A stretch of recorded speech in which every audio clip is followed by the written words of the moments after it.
Assalamu alaikum and peace. This is Bilal Abdullah of MABIA, Muslim and Black in America, coming back at you again, man, with with my own opinion, social commentary. Recently I was on Twitter and I seen a Muslim sister talking about how she moved out of her family's house without their knowledge, and she waited to the last minute to tell them. She said she went and set up the apartment, signed the contract, and then days before it was time for her to move, she went to her family and told him she was moving out. And I'm not gonna lie, man, this stuff disgusted me, man. What kind of deceptive bullcrap is that? Yeah, and of course she's a feminist. You already know. Money brings out the truth about people, man. If you're not careful, money will make you get into the Luciferian Satanistic mindset of do what thou wilt. Oh, I got this money now, I'm gonna do whatever I want. You know, wait till I get my money right, then you can't tell me nothing, right? Like, my question is, why do you want to move out of your parents' house? My first thought, and I'm going to be totally frank, please forgive me, is because you want to thought it up. You want to be, you want to go out there to the world and get a little action. Now, you may not want to be a super thought, but you may want to be able to have some penal slide through on a late night, or have that kitty cat slide through on a late night for the fellas. At your parents' house, you can't do that. You got to sneak around and go fornicate. Coming in at weird times, looking all flush, got to deal with the questions from your parents. And you like, damn, I just wanted to get my back broken right quick. I just wanted to crush some pink cookies in a plastic bag right quick. But you can't tell your parents that. So moving out and having your own spot offers you that. That way you could pretend like you the pious brother, or you could pretend like you the chaste sister on the outside while easily getting your creep on.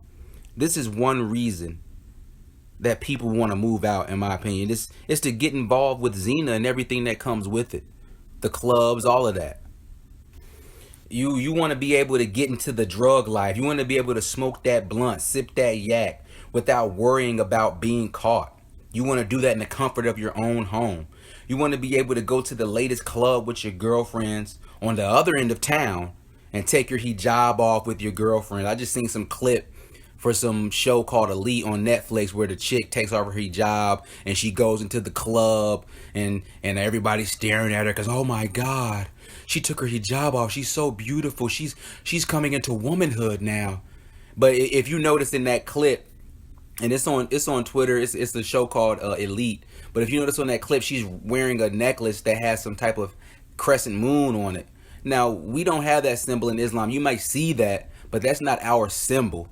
Like, like the Christians have the cross and things like that. That's not our symbol. We have no symbols like that. But that moon represents her coming into Luciferianism, or doing whatever you want. Do what thou wilt. So she's coming into the club, moving all in slow-mo. And guess who's checking for her when she's coming into the club? Zaddy. He's looking at her all flabbergasted and awestruck, and looking at her coming to the club like, oh my God, she's so beautiful. And she's like, yeah, I'm in my own now. So, you want to be able to go to the latest club and take your hijab off with your girlfriends. The real reason you want to move out is because you want to do whatever you want. You don't want to live by your parents' rules, because your parents' rules, they're going to want you to live by what Allah and His Messenger have given us. And they're going to have control over you. No, you want to live by your own rules. That's the reason behind wanting to move out. I want to do whatever I want. And that don't mean staying on the Quran and Sunnah. Now, see, there are exceptions. If you a new Muslim revert and your parents is being harsh upon you, and you're a sincere Muslim, and they're not letting you live your life as a Muslim within the house. If you're a Muslim woman, I would suggest getting married, trying to find a proper husband to get married so y'all can move out together. Or if you're a Muslim man and it's that bad, and your parents don't want you to practice, they're trying to force you to practice Christianity. They're trying to force you to participate in Christmas and things of that nature, and you feel like, man, they're being too harsh on me. Then yeah, you might have to move out. I'm not talking about the exceptions. I'm talking about people out there who, even if you live with a non-Muslim family member, There, and I'm talking about people like, they don't mind you being home. Your mom, she might be a non-Muslim, but she don't mind you still living there. She don't mind you being at the house. But for some reason, you want to leave. Or if you grew up in a Muslim household and your family members, they don't mind you living there. They want you to stay as long as possible until you're ready to move out within marriage. What is the reason for you wanting to move out on your own? So, for for the sisters, you want to show how you can be independent, quote unquote. That's what some say. But why do you need to show that? Who are you trying to prove that to? Your parents? They know you're able to do that. They know they raise a smart individual woman. That doesn't matter to them. So why do you need to prove that to them? You trying to prove it to yourself? You already know you have the ability to and can do it if you wanted to. So it's no point. The reason is because you have been duped by feminism. You have been duped by the Western culture of being on your own. When them people was living in them caves up in Europe, they couldn't be feeding all those mouths. So whenever they offspring got old enough, they would kick them out of them caves and let them go out on their own and fend for themselves. Extremely selfish. And this caused disdain between the family members. Even today now, it's our culture to kick our parents out and put them in homes because they kicked us out when we were younger. So now we kick them out and put them in old folks' homes. And like I said, today we practice the same things.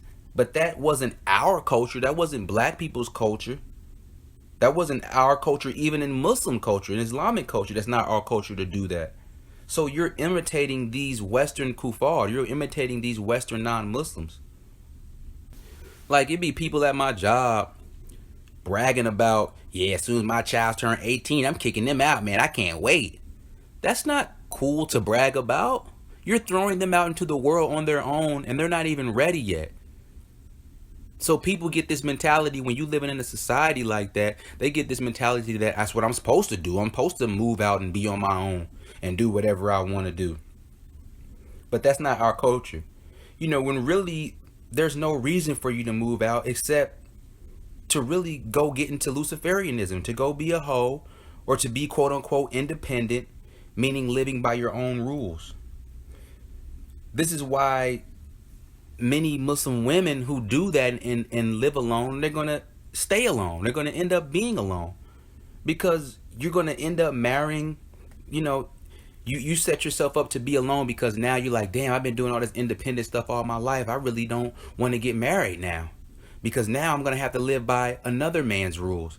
I left my parents' house because I didn't want to live by their rules. Even though they were implementing Quran and Sunnah, I didn't want to live by that. Or you'll end up marrying a simp brother who has to submit to your rules that you established for your own self since you started living on your own. Because since you were feminist, God forbid you submit to your husband's rules and what he wants for you and what he wants for y'all's relationship. So you'll get up, you'll get with this simp brother and you'll end up not respecting him. And you know what that leads to? Divorce. Or you'll somehow, via deception, because that's what it is, you'll get you a real man. You'll snag you a real good Muslim brother who's a real man, who's a real leader, who's a real provider. Because, the way you snagged him was by making him believe that you were this pious woman who was going to be devoutly obedient to him. So you'll get you a real man, and that won't work out either because you can't uphold that facade of being submissive for long. So really, as a sister, you moving out and becoming quote unquote independent is actually not beneficial for you. It's actually going to be detrimental for you in your marriage in the future. Like I said, you got shows out here promoting such things, shows like Elite, and it's all type of shows that don't necessarily they like to show you a Muslim woman coming out of Islam, basically becoming a non-Muslim, taking off her hijab, going clubbing, getting into sex, all of these things. They love showing you that, and they got these same type of videos on YouTube. All these women on YouTube are now taking off their hijabs and making videos about why they're doing it and why they think it's a good idea. Like, come on. And then you have to look at it like this. Why are you unnecessarily putting a financial burden on yourself when you don't have to in most cases? You can stay at home, save up all your money as a female, and then when you get married, you'll have your money on the side for yourself.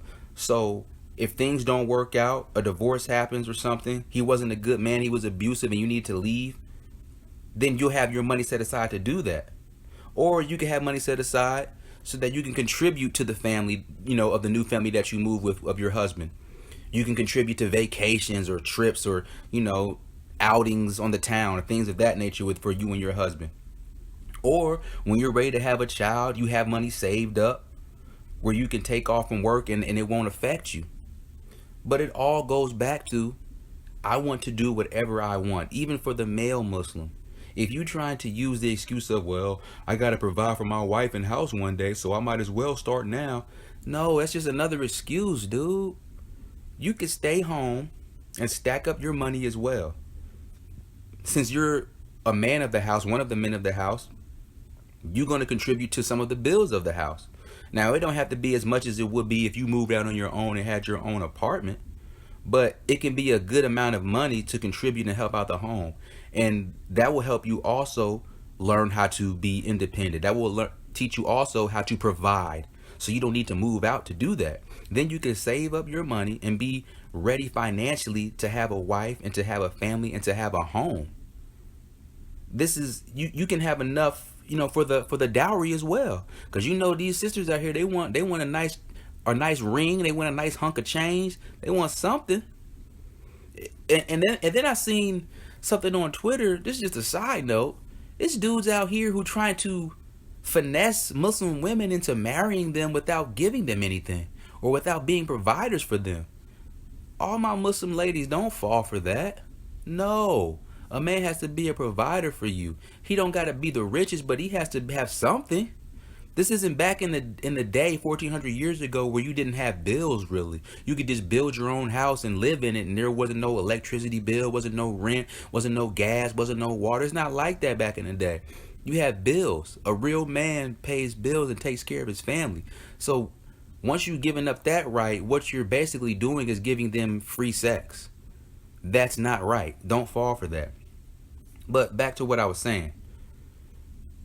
In these financial difficult times of the globe, it doesn't make sense to put yourself in a financial burden when you don't have to. That's why I hate hearing people at my job telling they're going to kick their children out the home when they turn 18 and they're happy about doing that. That's not cool to do. All because you want to do whatever you want to do too. You're tired of providing for your child. That's sad. That's that European, Western, non-Muslim mindset. You're only setting your child up, whether it be a male or a female, you're only setting them up for failure. In most cases. But, you just want to do whatever you want to do, really. I keep saying that because that's what it's really about. Now, I could see if we were in a Muslim nation where the culture and the surrounding area is based on Islam, not imitating the West, and you move out on your own. I could kind of see that. Because then the society won't be a cancer and it won't deteriorate your deen. The shaitan won't have as much strength over you because every time you go outside, you're constantly reminded of Allah. You hear the adhan in your city and town 5 times a day. Somebody's always reciting the Quran. You got the haram police in the streets checking people and what they doing right and wrong. You always have constant reminders of Allah always around you. So I could kind of see that. But in this society, heck nah. Especially in this society of horror culture, you don't want to go into that by yourself. It's just like, especially for the sisters, man, it's dangerous out here. You got all these white supremacists running around now, and they wilding out. Being alone and living alone is setting you up to be the lone sheep going off from the pack. And all them wolves is looking at you salivating. You don't dangle steak in front of a wolf. You don't dangle lamb chops in front of a wolf. You don't dangle sheep meat in front of a wolf. And that's what I see it as. I see it as we're all a flock. If one of the sheep goes off by himself, away from the shepherd, away from the pack, A wolf is gonna see that and be like, he gonna start Birdman hand rubbing. Yeah, I got this one set up. And that's how the shaitan looks at us. The shaitan looking at us like, oh, he just went off on his own. I'm really about to get at him. He gonna come whisper to you even harder. And then you have a society around you which encourages you to go into the mind state, into the lifestyle of Luciferianism, of do what thou wilt. He's gonna be on your head. So, that's just my opinion. Is it haram for you to move out on your own? No. But in my opinion, I just don't think that's smart to do, and especially in today's times. But like I said, you don't have to take my word for it. That's all I wanted to say. This is Bilal Abdullah of MABIA, Muslim and Black in America. I'm out. Peace.